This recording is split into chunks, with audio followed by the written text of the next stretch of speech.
Halo guys, kembali lagi di Daftar Sejarah. Di video kali ini kita akan membahas tentang sejarah konflik Palestina dan Israel. Awal mula konflik ini telah terjadi lebih dari 100 tahun. Tepat pada tanggal 2 November tahun 1917. Kala itu Menteri Luar Negeri Inggris saat itu, Arthur Balfour, menulis surat yang ditujukan kepada Lionel Walter Rothschild, seorang tokoh komunitas Yahudi Inggris. Surat tersebut memang singkat, hanya 67 kata namun isinya memberikan dampak terhadap Palestina yang masih terasa hingga saat ini. Surat tersebut mengikat pemerintah Inggris untuk mendirikan rumah nasional bagi orang-orang Yahudi di Palestina, dan memfasilitasi pencapaian tujuan ini. Surat tersebut dikenal dengan Deklarasi Balfour. Intinya, kekuatan Eropa menjanjikan gerakan Zionis sebuah negara di wilayah yang 90% penduduknya adalah penduduk asli Arab Palestina. Mandat Inggris dibentuk pada 1923 dan berlangsung hingga 1948. Selama periode tersebut, Inggris memfasilitasi migrasi massal orang Yahudi, di mana terjadi gelombang kedatangan yang cukup besar pasca gerakan Nazi di Eropa. Dalam gelombang migrasi ini, mereka menemui perlawanan dari warga Palestina. Warga Palestina khawatir dengan perubahan demografi negara mereka dan penyitaan tanah mereka oleh Inggris untuk diserahkan kepada pemukim Yahudi. Kekerasan yang meningkatnya ketegangan akhirnya menyebabkan pemberontakan Arab. Ini berlangsung dari tahun 1936 hingga 1939. Pada April tahun 1936, Komite Nasional Arab yang baru dibentuk meminta warga Palestina untuk melancarkan pemogokan umum. Ini menahan pembayaran pajak dan memboikot produk-produk Yahudi untuk memprotes kolonialisme Inggris dan meningkatnya imigrasi Yahudi. Pemogokan selama 6 bulan tersebut ditindas secara brutal oleh Inggris, yang melancarkan kampanye penangkapan massal dan melakukan penghancuran rumah. Hal itu menjadi sebuah praktik yang terus diterapkan Israel terhadap warga Palestina hingga saat ini. Fase kedua pemberontakan dimulai pada akhir 1937. Ini dipimpin oleh Gerakan Perlawanan Petani Palestina, yang menargetkan kekuatan Inggris dan kolonialisme. Pada paruh kedua tahun 1939, Inggris telah mengerahkan 30.000 tentara di Palestina. Desa-desa dibom melalui udara, jam malam diberlakukan, rumah-rumah dihancurkan, dan penahanan administratif serta pembunuhan massal tersebar luas. Bersamaan dengan itu, Inggris berkolaborasi dengan komunitas pemukim Yahudi dan membentuk kelompok bersenjata dan pasukan kontra pemberontakan, yang terdiri dari para pejuang Yahudi bernama Pasukan Malam Khusus yang dipimpin Inggris. Di dalam Yishuv, komunitas pemukim pranegara, senjata diimpor secara diam-diam dan pabrik senjata didirikan untuk memperluas Haganah, para militer Yahudi yang kemudian menjadi inti tentara Israel. Dalam 3 tahun pemberontakan tersebut, 5.000 warga Palestina terbunuh. Sebanyak 15.000 hingga 20.000 orang terluka dan 5.600 orang dipenjarakan. PBB turun. Pada 1947, populasi Yahudi telah membengkak menjadi 33% di Palestina, namun mereka hanya memiliki 6% lahan. Perserikatan Bangsa-Bangsa PBB kemudian mengadopsi Resolusi 181, yang menyerukan pembagian Palestina menjadi negara-negara Arab dan Yahudi. Palestina menolak rencana tersebut karena rencana tersebut memberikan sekitar 56% wilayah Palestina kepada negara Yahudi, termasuk sebagian besar wilayah pesisir yang subur. Pada saat itu, warga Palestina memiliki 94% wilayah bersejarah dan mencakup 67% populasinya. Nakba. Sebelum mandat kekuasaan Inggris berakhir pada tanggal 14 Mei tahun 1948, para militer Israel sudah memulai operasi militer. Ini menghancurkan kota-kota dan desa-desa Palestina guna memperluas perbatasan Israel yang akan lahir. Pada April tahun 1948, lebih dari 100 pria, wanita dan anak-anak Palestina dibunuh di desa Deir Yassin di pinggiran Yerusalem.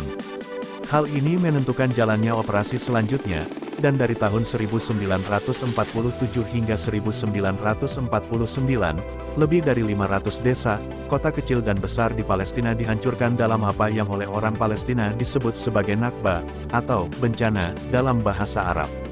Diperkirakan 15.000 warga Palestina terbunuh, termasuk dalam puluhan pembantaian. Insiden ini juga membuat gerakan Zionis menguasai 78% wilayah bersejarah Palestina. Sisanya yang sebesar 22% dibagi menjadi wilayah yang sekarang menjadi tepi barat yang diduduki dan jalur Gaza yang terkepung. Diperkirakan 750.000 warga Palestina terpaksa meninggalkan rumah mereka.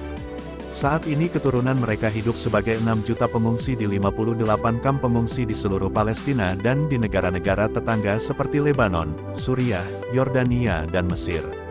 Pada tanggal 15 Mei tahun 1948, Israel mengumumkan pendiriannya. Keesokan harinya, Perang Arab-Israel pertama dimulai dan pertempuran berakhir pada Januari tahun 1949 setelah gencatan senjata antara Israel dan Mesir, Lebanon, Yordania, dan Suriah.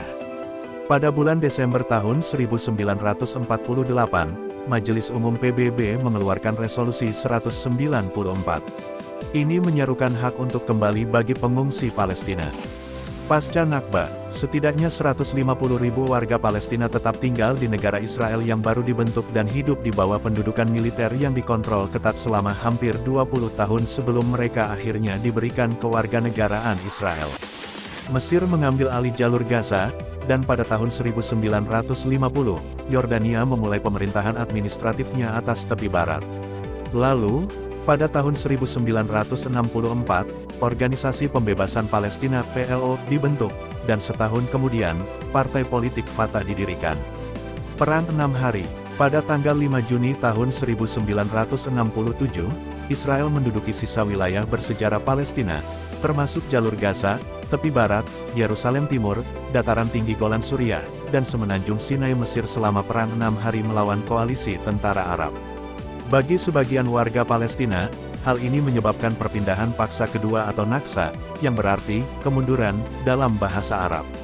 Pada Desember tahun 1967, Front Populer Marxis-Leninis untuk Pembebasan Palestina dibentuk. Selama dekade berikutnya, serangkaian serangan dan pembajakan pesawat oleh kelompok sayap kiri menarik perhatian dunia terhadap penderitaan rakyat Palestina. Pembangunan pemukiman dimulai di tepi barat dan jalur Gaza yang diduduki. Sistem dua tingkat diciptakan di mana pemukim Yahudi diberikan semua hak dan keistimewaan sebagai warga negara Israel sedangkan warga Palestina harus hidup di bawah pendudukan militer yang mendiskriminasi mereka dan melarang segala bentuk ekspresi politik atau sipil. Intifada pertama. Intifada atau yang berarti perlawanan dalam bahasa Arab dilakukan Palestina pertama kali di jalur Gaza pada Desember tahun 1987. Ini terjadi setelah 4 warga Palestina tewas ketika sebuah truk Israel bertabrakan dengan 2 van yang membawa pekerja Palestina. Protes menyebar dengan cepat ke tepi barat dengan pemuda Palestina melemparkan batu ke tank dan tentara Israel.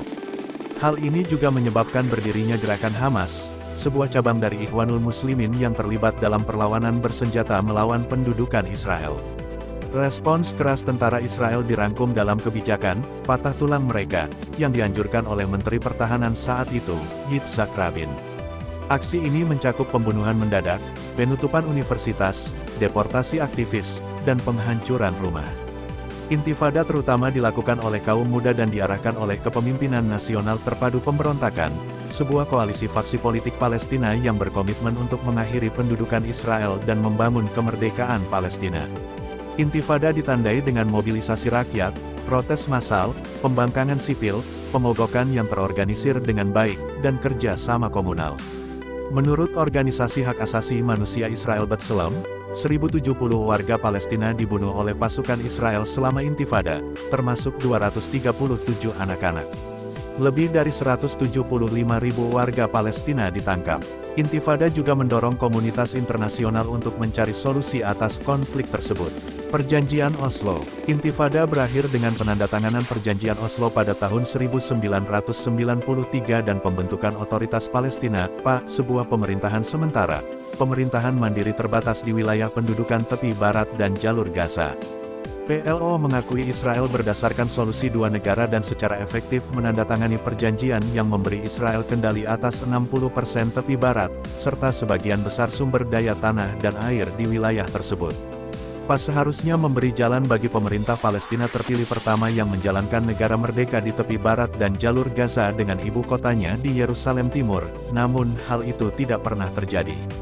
Kritik terhadap PA memandangnya sebagai subkontraktor korup bagi pendudukan Israel yang bekerja sama erat dengan militer Tel Aviv dalam menekan perbedaan pendapat dan aktivisme politik. Pada tahun 1995, Israel membangun pagar elektronik dan tembok beton di sekitar jalur Gaza, menghentikan interaksi antara wilayah Palestina yang terpecah. Intifada Kedua. Intifada kedua dimulai pada tanggal 28 September tahun 2000, ketika pemimpin oposisi Partai Likud Israel, Ariel Sharon, melakukan kunjungan provokatif ke kompleks Masjid Al-Aqsa. Saat itu, ribuan pasukan keamanan dikerahkan di dalam dan sekitar kota tua Yerusalem. Bentrokan antara pengunjuk rasa Palestina dan pasukan Israel menewaskan 5 warga Palestina dan melukai 200 orang selama 2 hari. Insiden ini memicu pemberontakan bersenjata yang meluas. Selama intifada, Israel menyebabkan kerusakan yang belum pernah terjadi sebelumnya terhadap perekonomian dan infrastruktur Palestina. Israel menduduki kembali wilayah yang diperintah oleh PA dan memulai pembangunan tembok pemisah yang seiring dengan maraknya pembangunan pemukiman, menghancurkan mata pencaharian dan komunitas warga Palestina. Pemukim Yahudi pun juga mulai bermukim secara ilegal di wilayah itu. Ruang bagi warga Palestina semakin menyusut karena jalan-jalan dan infrastruktur yang hanya diperuntukkan bagi pemukim Yahudi ilegal itu. Pada saat perjanjian Oslo ditandatangani, lebih dari 110.000 pemukim Yahudi tinggal di tepi barat, termasuk Yerusalem Timur.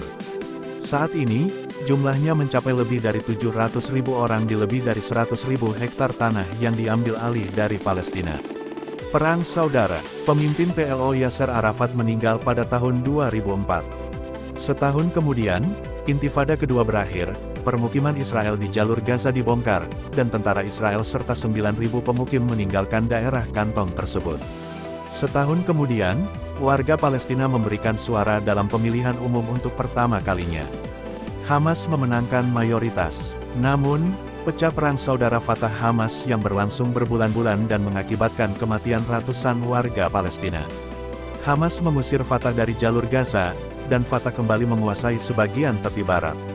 Pada bulan Juni tahun 2007, Israel memberlakukan blokade darat, udara dan laut di jalur Gaza, menuduh Hamas melakukan terorisme. Serangan Israel ke Gaza. Israel telah melancarkan 4 serangan militer berkepanjangan di Gaza yakni di tahun 2008, 2012, 2014 dan 2021. Ribuan warga Palestina telah terbunuh, termasuk banyak anak-anak, dan puluhan ribu rumah, sekolah, dan gedung perkantoran telah hancur.